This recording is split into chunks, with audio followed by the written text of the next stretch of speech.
안녕하세요. 날마다 기막힌 정의 박지원 목사입니다. 벌써 한 주가 지나서 금요일인데요. 오늘도 힘내시고 또 평안한 주말 되시기를 주님의 이름으로 기도하겠습니다.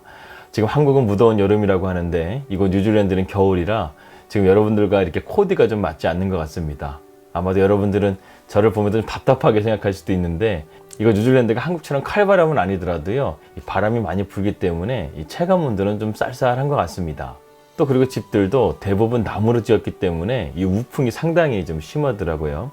그래서 집에 있는 것보다 밖에 나가서 이렇게 걷고 또 활동하는 것이 훨씬 더 따뜻할 때가 느껴질 때가 있습니다. 아무튼 뉴질랜드 날씨가 좀 이런 특징을 가지고 있습니다.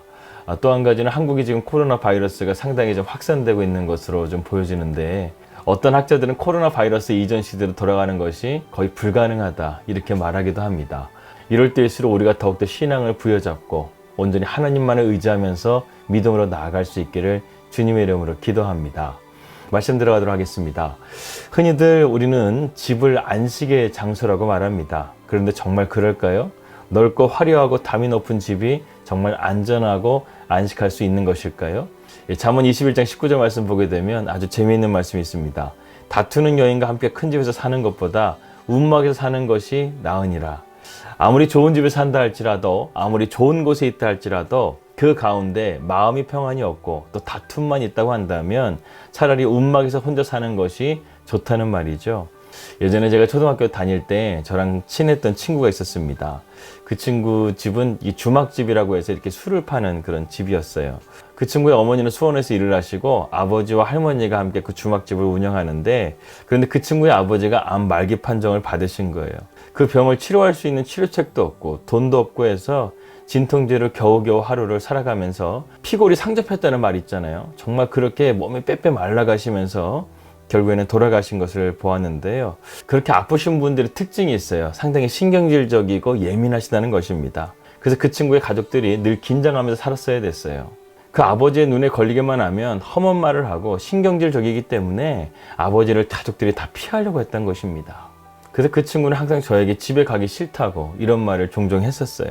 한 번은 그 친구가 집에 혼자 들어가기 싫다고 저랑 같이 들어가자고 이렇게 얘기해서 같이 들어가게 됐는데 들어가자마자 그 친구한테 아버지가 날카로운 말로 또 험한 말을 하는 것을 보면서 무서워가지고 제가 그 집을 나온 기억이 있습니다. 이처럼 다투는 가정은 참 힘들죠. 더군다나 집에 아픈 사람이 있다고 한다면 가족들의 웃음도 사라지게 되고 하루하루 힘겹게 살아가는 것을 보게 됩니다. 저는 정말 이러한 분들에게 예수님을 전하고 싶어요.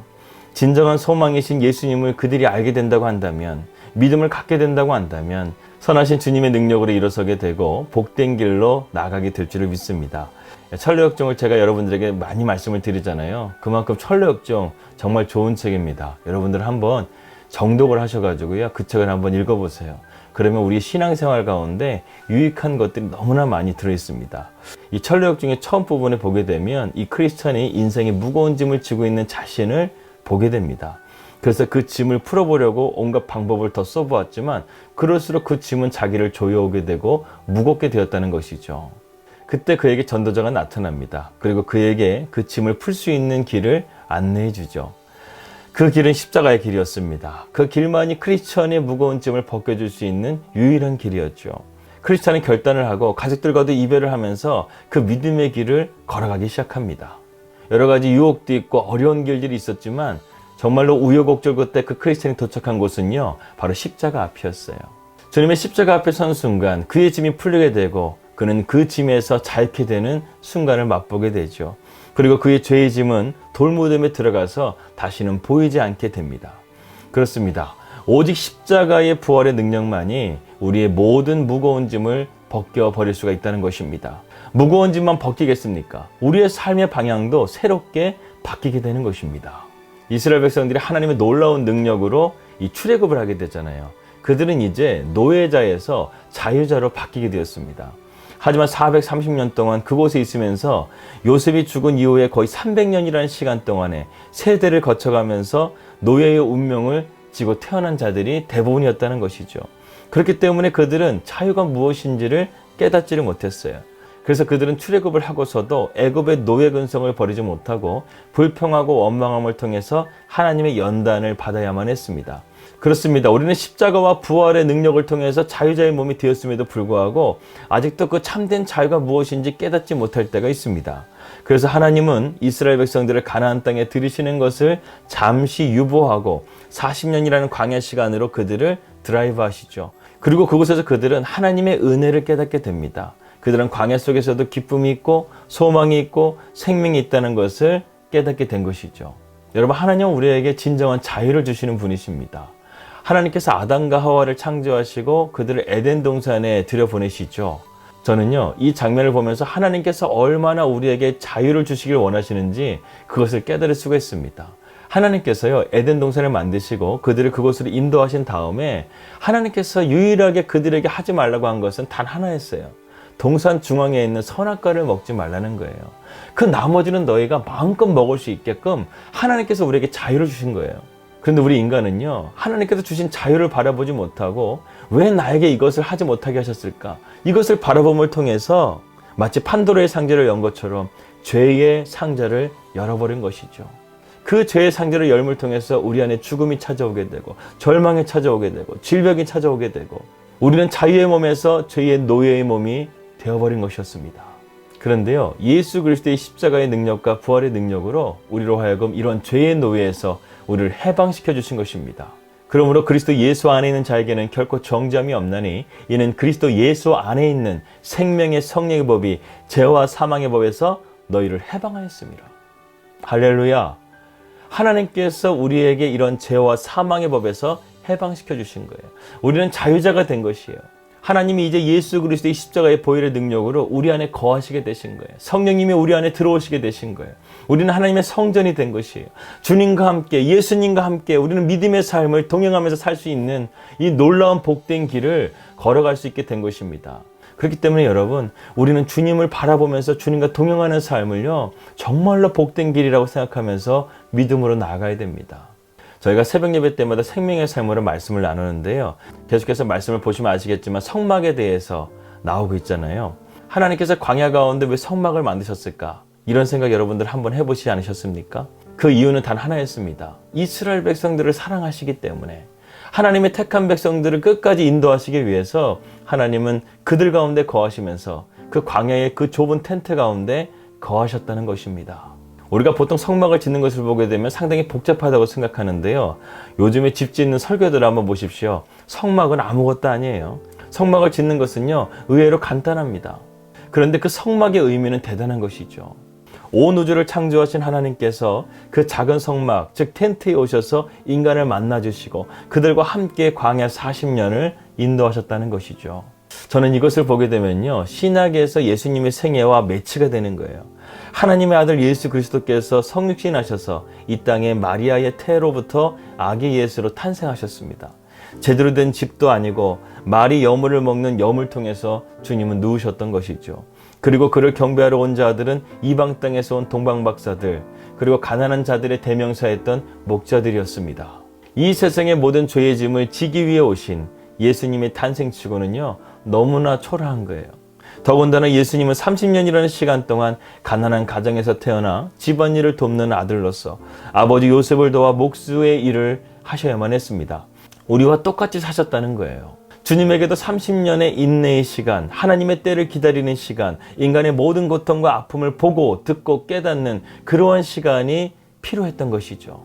주님은 정말 우리가 살고 있는 이 악한 세상 속에서 우리와 함께 거하시면서 우리의 아픔과 모든 고통을 체휼하셨던 거예요. 우리는 주님의 십자가의 사건과 부활의 사건만 보면서 위대한 사건이다 이렇게 말하지만요, 여기에 한 가지를 더 우리가 첨가해야 됩니다. 그것은 무엇이냐면 주님이 이 땅 가운데 겸손한 종으로 오셨다는 것을 우리가 알아야 된다는 거예요. 30년이라는 시간 동안에 묵묵하게 자신에게 주어진 삶에 충실하면서 순종의 삶을 사시고 인내의 삶을 사신 주님을 우리는 바라봐야 된다는 것이죠. 이러한 겸손이 주님의 위대함이라는 것입니다. 러시아의 대문호 도스토옙스키의 까르마조프의 형제들이라는 소설에 나오는 것처럼 예수님이 오늘날 다시 이 땅 가운데 오시면 어떻게 될까 하는 의문을 우리는 갖게 됩니다. 여러분, 그렇다고 할지라도요, 변한 건 없어요. 똑같습니다. 예수님은요, 낮고 낮은 곳으로 오시는 거예요.